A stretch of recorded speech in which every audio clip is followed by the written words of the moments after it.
Right, it was about time I did a featuring Gizmo episode. So he's here from the start of this one. But I've been having a Gizmo day because it's really therapeutic. And he had surgery and he was really unsettled and he was hiding under the bed and stuff. And now look at him, he's all thisy. Ain't you, mate? And he's loving it. And there's fireworks going off. So one of those times when I just looked like I was fucking mental was around him when I moved into my camper. And I was insane. I had a flat and I was living in a camper on the drive. What was fucking wrong with me? There's something wrong with this boy. And I'd had all that shit. And then he started getting unsettled because I wasn't in the flat. And like, he had been fucking a legend to me so many times when I'd been really upset, and he just, Giz, this is just so nice, thank you. He had been a total legend. And he was unsettled. And a lot of the time he would come and find me at about 2 o'clock and he would just want to be around me and sleep on me and shit. So I started doing that and I started going to him, and he was only sitting outside and he was really unsettled and hard to approach. So I ended up lying on the tarmac like that. And he was just doing his thing. And then my neighbour came along and was like, "Are you okay?" Fucking, yeah. And it made the cat run away. And it's like, I was just doing something totally fucking normal. I wanted to have a fucking go at him. I really fucking did. And all he was on about was lying on the tarmac. I was like, so fucking what? There's a floor? Can I not lie on the floor? Am I not allowed? Fucking really. But I wanted to pay him back. And when he's unsettled, I wanted to just comfort him. And it's working because he's happy. This is like a diary moment one, really, because like this morning I got flared up. And it was one of those times where it's like, it's difficult for me to come out to play anymore, and this was one of them, that's why. And it was over nothing, as usual. And but it's a really cool the way I dealt with it, because it was, okay, so someone came into the room and there seemed to be an atmosphere that seemed to be about me. And it got noticed. And I started getting all freaky. And then my friend, to calm me down, like anyone would, said like, it's all right. And that's like natural for people to say. But when I'm in that like zone, my logic only dictates that as what's happening to me right now is all right. Or is okay. And I know it's natural, so everyone says it's all right, it's okay, and all that sort of stuff. It's going to be fine, don't worry. And it's like, it just flares me up even more, because it's like they're trying to tell me that what's happening isn't happening. So I just like recognised it, and I ended up literally going, I can't remember exactly what phrase I used, but it was something like, this isn't not happening, this isn't not happening. And I probably looked fucking bonkers again. But do you know what, I left the room, and it probably looked a bit dramatic as well. That's what bothered me, because I was just like, she said he'd be all right later, and I was like, yeah, but I won't, because I knew that I'd gone all fucking bleh, and that unsettles me. And it's like I keep saying, it's the hours and whatever after when I've had a flare up, and when it's been about nothing, that's when it's fucking frustrating. When it's been about something that's fine. So I came home and I did this. You probably can't see, but I clapped my knees together repeatedly for about 5 minutes whilst looking at the floor with my hands in between my knees. Sometimes I find this helps. But that was literally how I spent the next 5 minutes. And I was like, all I did is I just fucking went, imagine he's you,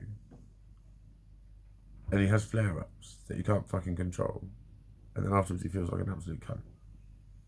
Because that's what you do.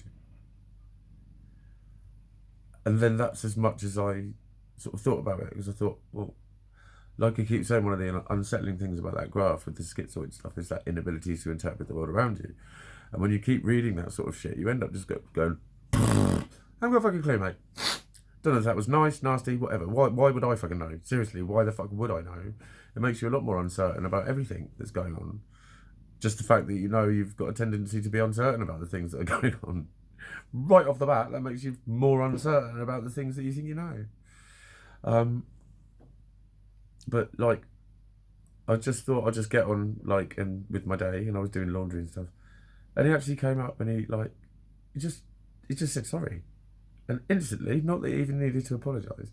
The fact that he said sorry, in my world, meant that it was real. That was all. He was just acknowledged that something happened, and I didn't know what, and we didn't talk about what, and he was really fucking sound. And the point of it is, it's like, what is annoying about it is like me walking around the room like that, because it was just like I walked out of the room because I was just thinking, this isn't going to work. There's no point trying to discuss this because you're coming at it from different places, and you'll only seem really unreasonable and angry. So just go and be quiet somewhere. And I muttered the thing because it was just in response to the last thing that was said. And I know it looked really manipulative, and that's what I said to him. I said, I don't want to be manipulative. I don't want to be one of those people that's like, you can't do that, and fucking having tantrums to control them, because that's how it always looks. It always looks like you're doing it to fucking control people, and like you probably subconsciously fucking are. Probably everyone who does have a history of tantrums uses them to control people, because we're all humans, and all humans do like manipulate people to a degree. So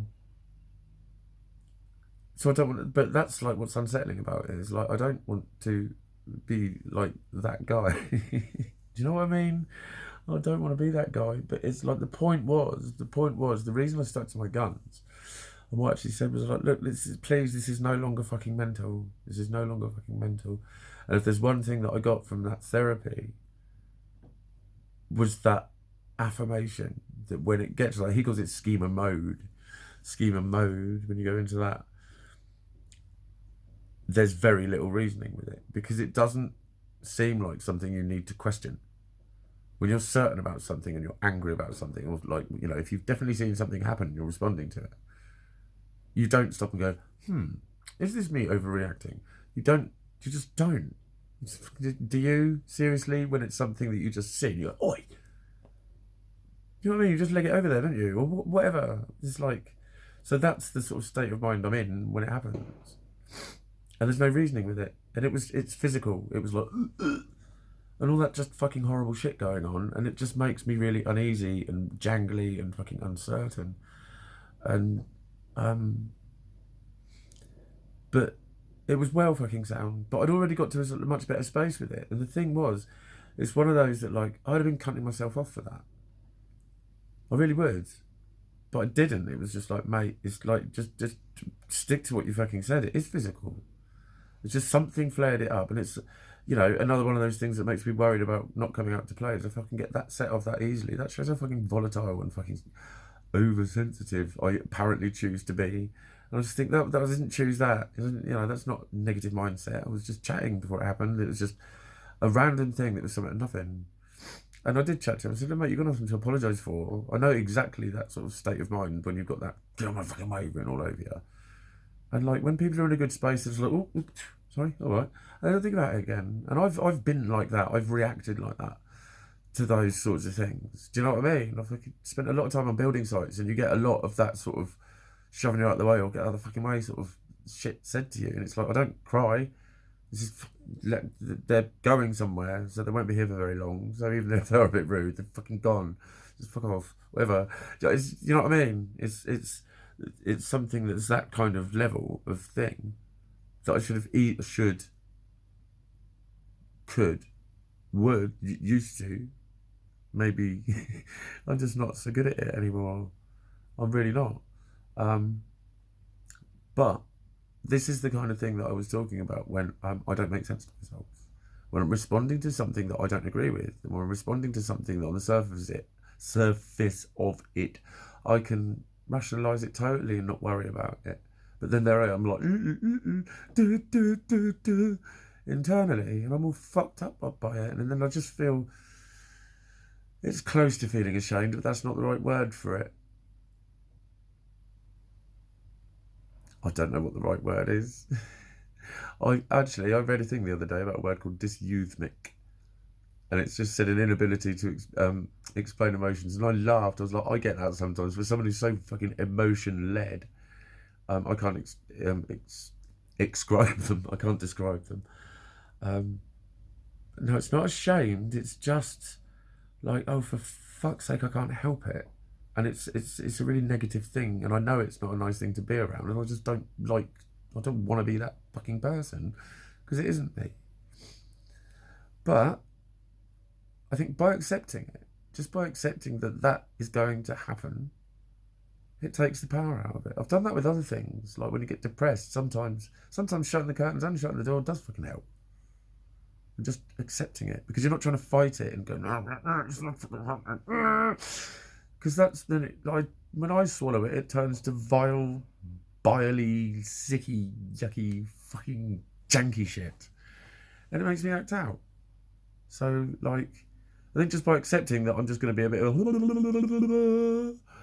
and then just like got on with my day, it's kind of a version of what people say about I'll just forget about it and move on. But it's like I just need to accept that for me that's like something much more of a process. And like it's all cool. I went into the kitchen later and everyone was happy and it was like it's all fine. And it probably wouldn't have ever been anything if I hadn't reacted the way I'd reacted. But it's like it's nice to have a live example to like talk about. And there was a difference. And like I'm not all jangly tonight. I've been playing my guitar, done some laundry. Got my little mate who's finally curled back up into a ball and chilled out again. And I'm sound. So it's like, is it a coping strategy? I don't know. It worked today. It wasn't a major meltdown. It was heading towards a tantrum sort of moment. But I kind of caught it, probably because of the level it was. But anyway, I thought I'd just shout this one out because it's been going around my head a lot. And I'm kind of quite happy about it in a way.